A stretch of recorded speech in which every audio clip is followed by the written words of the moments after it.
And today, driven some, I don't know, 50, 60, 70 miles to this place.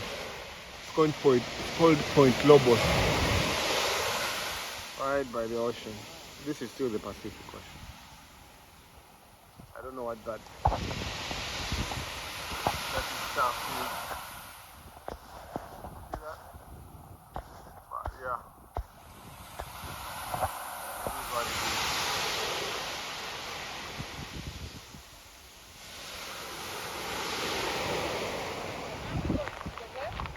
Granite. I want to walk in this jungle and see what interesting things I'm gonna find, yeah?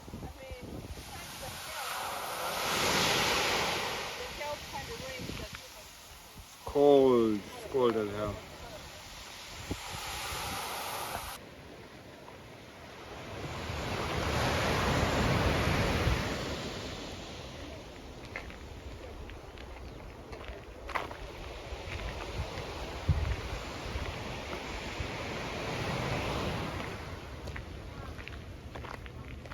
You get it?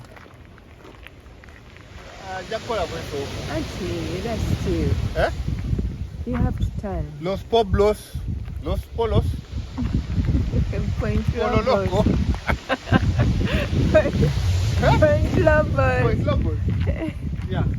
Point Lobos. It's confusing me with that. What is that show? What was that show? Of the guy who, the university professor who started making. What's his name? What was that show? Breaking Bad. Yeah. So instead of saying Los Poblos, I'm saying Polo Lobos.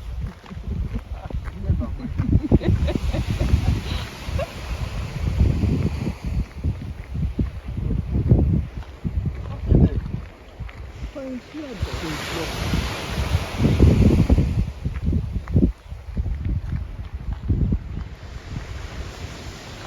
I don't know what those brown things are in the water. Kelp. That is kelp. Some people eat it. Oh, yeah. Stir fry. Eh? Stir fry. Wow, it's like a cake. What?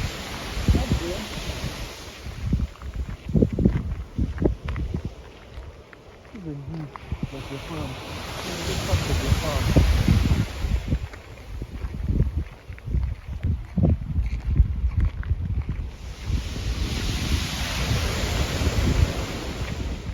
We are not taking any photos. Yeah? Look at this view. It's the first time like that.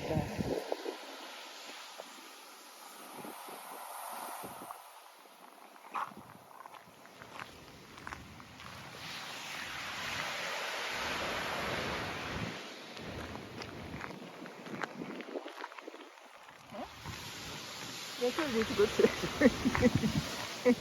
Jen. Okay.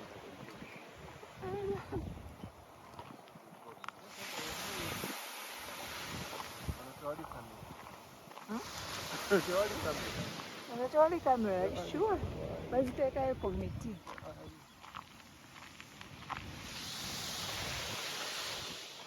The animals which are down here. Just animals which people have no idea of this. They are not down here. They are farther. I'm saying in this body of water.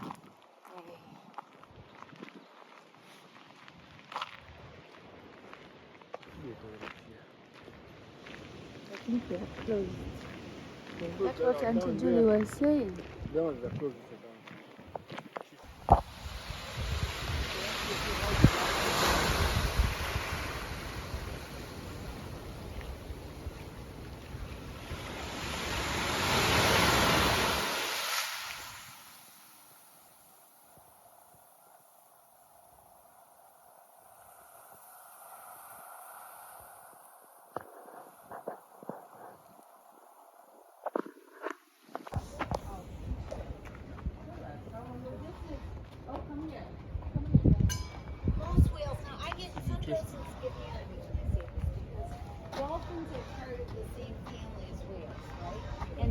dolphins have teeth.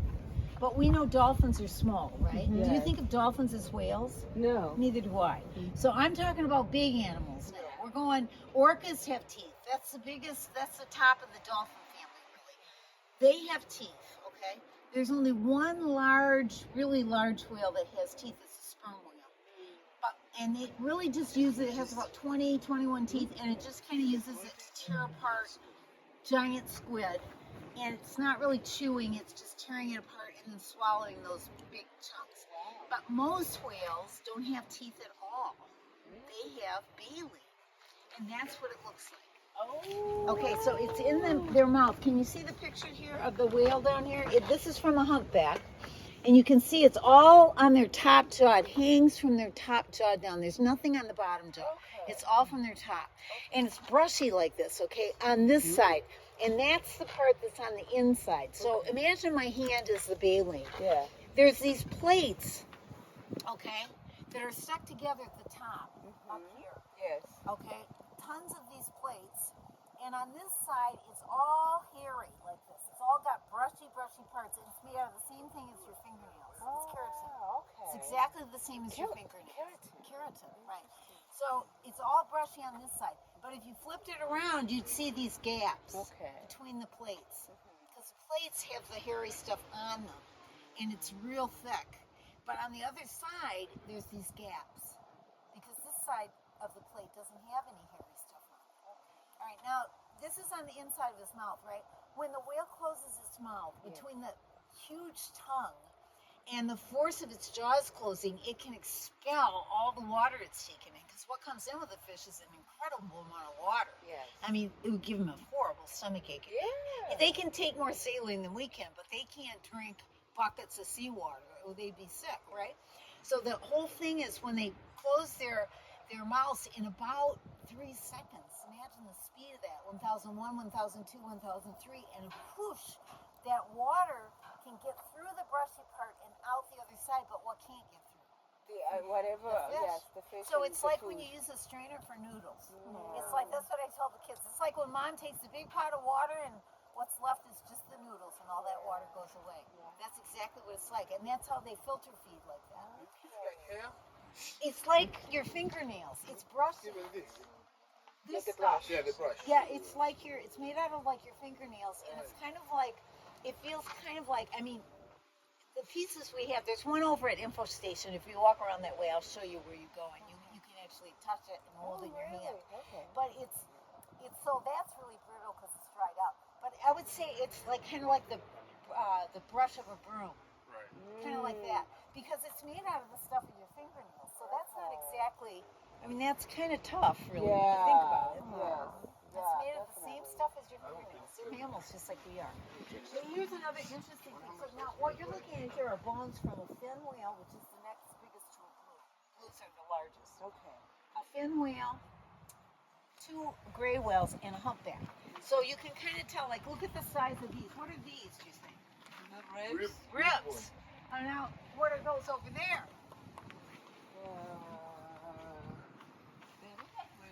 Yeah, but smaller. So this is probably from the fin, and that's probably from a gray or a humpback. You see, because the fins are huge, bigger.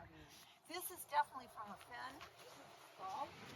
So this is the jaw. So this top one would be the one that has the baleen attached, and then that's the bottom jaw. Okay. And this is where the eyes would be up here, right? Yes. And this would be the blowhole. So I tell the kids, put your hand here. And put your hand here. Right? Yes. Okay, move your nose up here. Yeah. And move your mouth to be huge. Yes. And now you're a whale. Because they're mammals just like we are, right? So this is the blowhole, the nose. That's where he expels the air and and some water comes with it. And then this is his spinal cord comes out from there. Make sense? Okay. Looks like stone. I know. It's kind of like, this is probably the one that was articulated here in the park. Yes. Years ago, when it wasn't a state park, it was just owned by, private people, right? Okay. And they would come in and pay like 10 cents to just have a picnic and drive their car through, and they had a fin whale articulated, and I'm pretty sure that this is the one, because see how this is all got holes in it? See the holes in this? Yeah. So they had that to string it together and hook it all together, and all these rib bones have holes too. Okay. So they had it articulated so you could come kind of like, one of the things to see here. And then you'd have a picnic and you'd spend some time by the shore. Yeah, it is. It's a anchor. So that's what they used to anchor the boats when they were whaling, yeah. Yeah. These are the pots that they would, they have to heat up the blubber to make whale oil. Because that's what they were after, was whale oil to light lamps. Imagine that. These probably weren't the ones that they actually used here, because see how these are made with each flat sides? Yeah. These would have been on probably a factory ship down in Antarctica or someplace, because they were made so they would butt up to each other and not move in a rocking situation. But this is the type of thing they would have used. It just might not be the actual one they used here. That's So amazing. you make a big fire under it, and then you.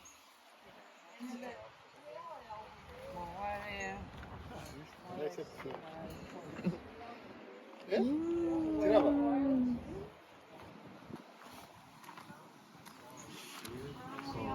That's the one I told you is the largest one that has teeth. Oh, no. Most large whales are like Beta part. Beta part. Okay, this is from a pilot whale. Lobos. This is a small whale. This is a gray whale. Well, that's the actual gray whale skin. Parasites on it. How lovely. Which one is the gray whale skin? In here. You can't really see much about it. But this is where it was, down in the parking lot, where we still have a boat launch, is where they would pull the whales in and then render the whales. Wow. So right here. Right down here. Well, there's a parking lot. okay. So that's why it's called Wailers Cove. Yes. Okay, Yeah. that makes But the sense. cabin, we call Willie's cabin, it was actually built by Chinese fishermen. So if you want to come in the cabin, I can tell you a little more about the history of other things that went on. That sounds good. Yeah. But have a look in here first, and then come join me if you want. Yeah, thank you. I don't want to talk to you. I can talk till your eyes roll back in your head.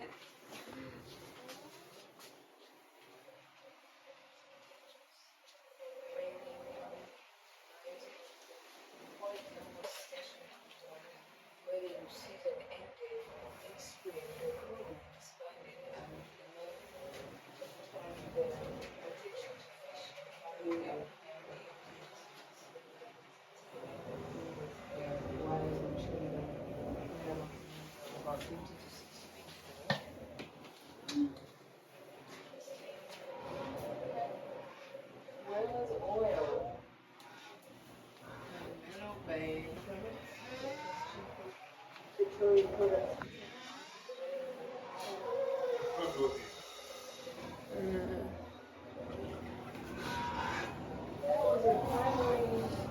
Look at this. Closest. Is a spear.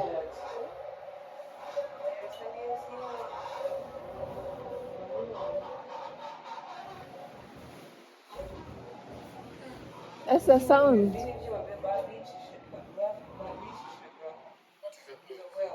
The sound of the whale?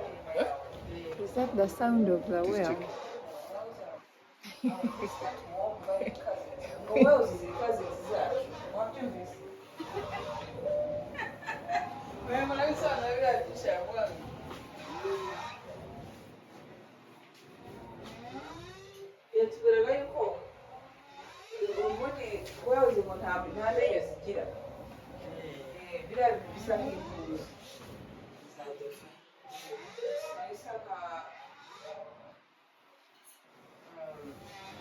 Ibyatsi nicyo biba biri mu kanwa nibura ni mu kanwa kayo imbere hanyuma ubundi ngo kirasama kugira ngo gifate amafi hanyuma noneho kugira ngo kibe kumira amazi yuzuye umunyu kiragira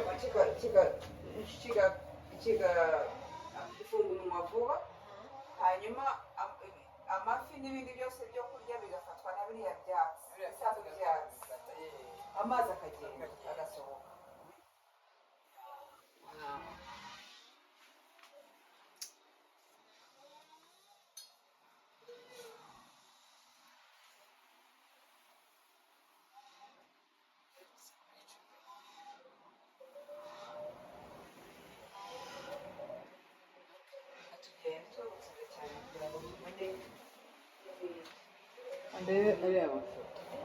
n'abakoreshaga kera. The arrows. What about this? Have you seen the size of this thing? Yeah. The machete. For mincing. The cleaver, the biggest cleaver knife. Yes.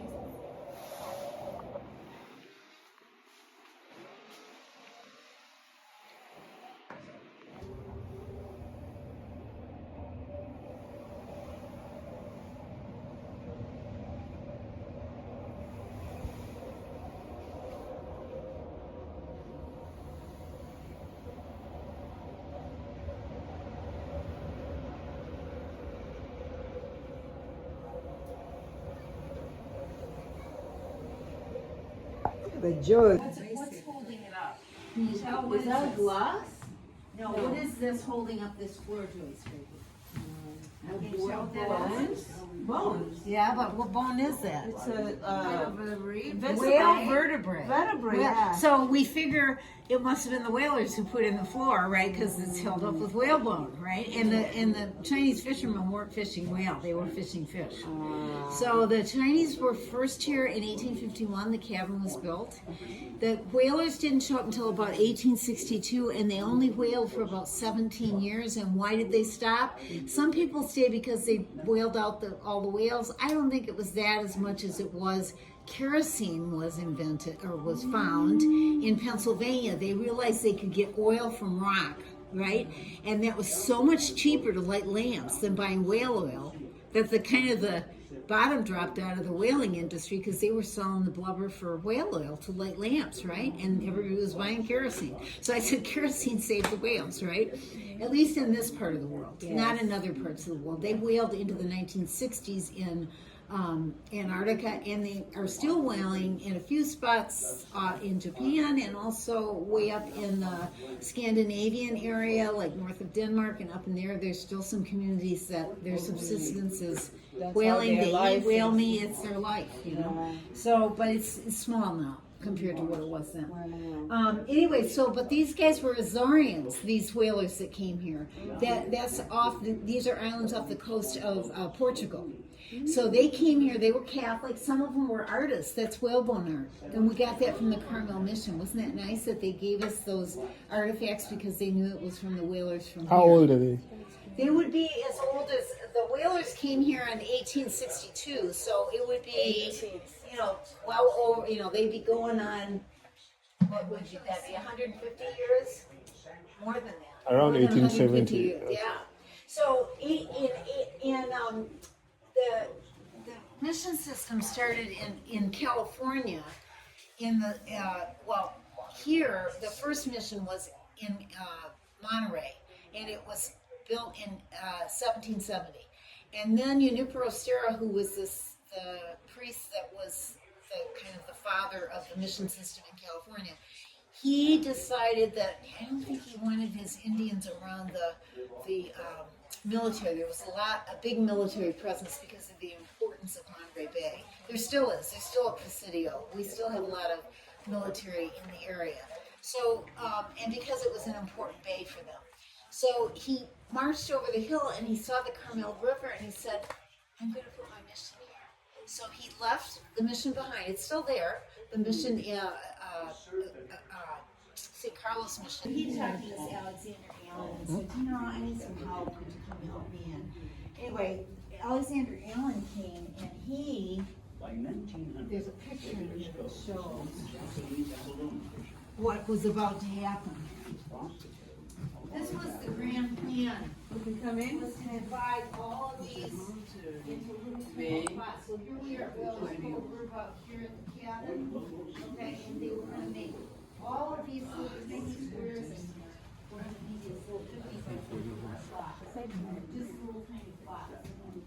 They were going to sell them. And you can tell the road, right?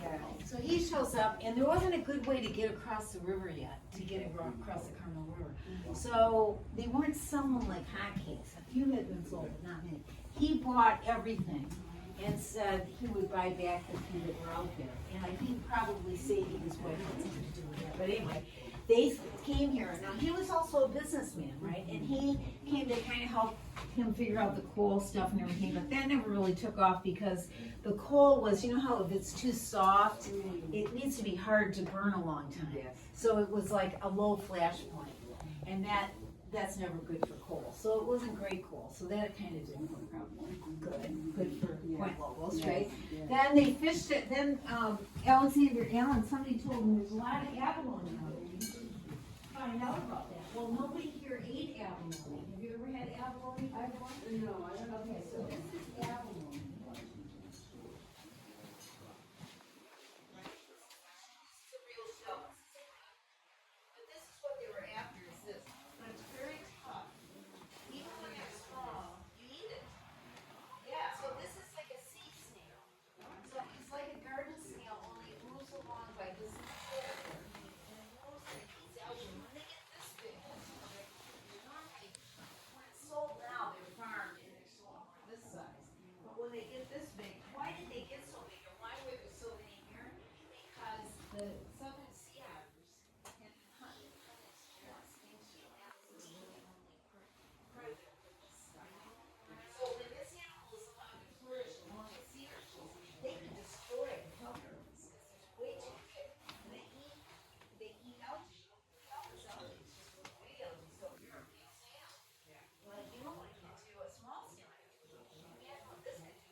Saw some southern sea otters, they hunted them for their fur, because their fur, though, is the thickest fur of any mammal. Wow. Feel this is the thickest fur of any mammal. So they hunted those sea otters for their fur. Are we gonna get to see them? And 2 sea otters would buy you a house in Monterey. That's how valuable it was. You have like 250,000 hairs roughly on your head. There's 3 to 4 times that many in a square inch of the southern sea otter. They have the thickest fur of any mammal. It's very thick, and they fluff it out. When you see them in the water, a lot of times they'll be eating or they'll be grooming. They're trying to fluff up their fur to get. So they dried all this stuff, and they went after them this way. They started out. They tried to do it in these little suits. See the Japanese divers? They started out in these little suits, which is pictured here. Yes. And it was like, oh man, that's way too cold. I can't do that. Yes. So they came up with these suits and these helmets to wear, and they weighted themselves down. And you feel how heavy this is. Oh, They wow. would weight themselves down. They would take regular boots and my put gosh. lead weights and then rubber around it and strap that rubber down so they weight down their feet. Just keep them down in the To water. keep walking. To And keep- they breathed through these. And they breathe through these air hoses that were attached to their gear. I'm not sure where it went, in the back of the suit somewhere. And these guys would pump the air. See the pump? Yes. In the boats? This is one of the pumps. And they would pump. I said, man, you want those guys to be your friends. I'm buying you beer. Yeah, Just keep pumping. Please keep pumping, right? You gotta keep So breathing. one of these guys came, one of these Japanese divers was still alive when the docent program started in 1981. And he came to one of those early docent meetings to talk to the group. And he told this story about how, so when a sea snail is this size, this foot moves it along the kelp, right, to help it eat. But also, it allows it to lock down on the rocks. So if waves are coming and it wants to get in the crevice and not, move too far away from its food source, it can really hone down. Now, so a sea otter could never eat one this size because they're way too strong. They'd be too attached to the rock. And if you're threatening it, it's going to attach them even more, right? Wow. But these guys took down these crowbar-like tools so that they could, get underneath them and, pop and walk with, and they were strong. They were men doing this, right? So the Chinese diver that came to tell the story, he said he was down in the water. A good diver could get up to 1,200 of these a day. You can imagine. They would stay in the water for 4 to 6 hours at a time. Can you imagine down in that cold water, just getting water air through one of those hoses? It must have been horrible. Anyway, so he said that he turned. He was tired. He'd been down a long time. He turned and he hit his glass against a rock, and it broke the glass, and the water started started coming in. He kind of headed towards the bottom, like, oh my gosh, what have I done, you know? And he grabbed one of these that he just popped off and went, boom. And because it was, you know, traumatized, it was scared, and it was still alive, it sucked down on there and saved his life. They were able to get him out of the water. What a story. I know, the prey became the savior. And this was one of the divers told us the story, so I'm quite sure it's true. Yeah, it's amazing, isn't it? Yeah. But that, you can imagine if they could suck down hard enough to keep away from moving them, then it's believable. And if they had to use a tool like that to pry them off the rocks, well, then it's believable that it could happen. And they're big enough, so that's what happened. Wow. Amazing. That's amazing. Yeah. This is when I told you they would pay 10 cents to come in and see the articulated whale. Yeah. See the little fear pay, the little sign? Uh-huh. So they use that. This is, of course, before it was a state park. So after they started doing this drying thing, they were losing a lot of spoilage because it was going to the plant. Those are the people who liked abalone and knew how to fix it and eat it. Eventually, they built a factory to can it because of the spoilage from the drying of it that wasn't working so well. Now, the Japanese didn't like it. They didn't want it in a can. They wanted it like that. But they had to do that for spoilage reasons. So they built it down on this parking lot here. The same parking lot where the whalers rendered the whales. We're going to climb. You want to climb the tree? No, I see we're climbing up. We're going upwards. What kind of tree is this? You see, it grows outwards.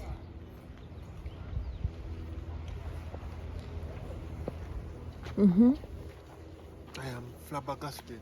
Again, I cannot believe that cabin has stood there from 1854. And I'm thinking, it's made of wood. But look, all these years and it's still standing. And it's going to stand there for another 200 or 300 years. Isn't that amazing? Wow. Don't believe it.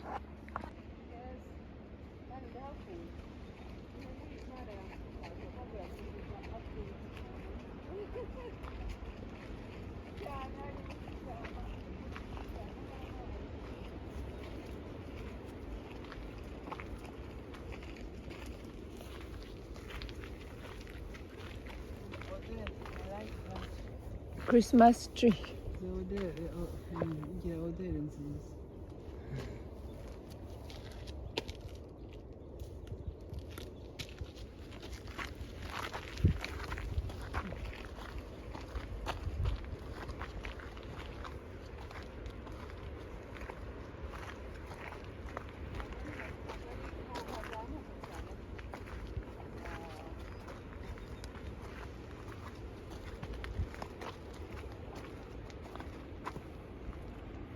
I need to take a picture of you guys here.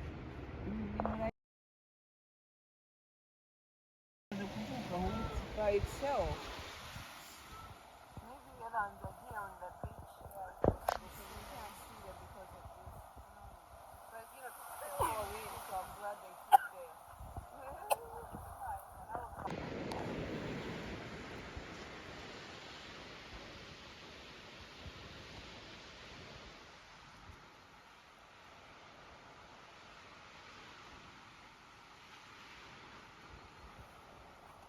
Don't tell me.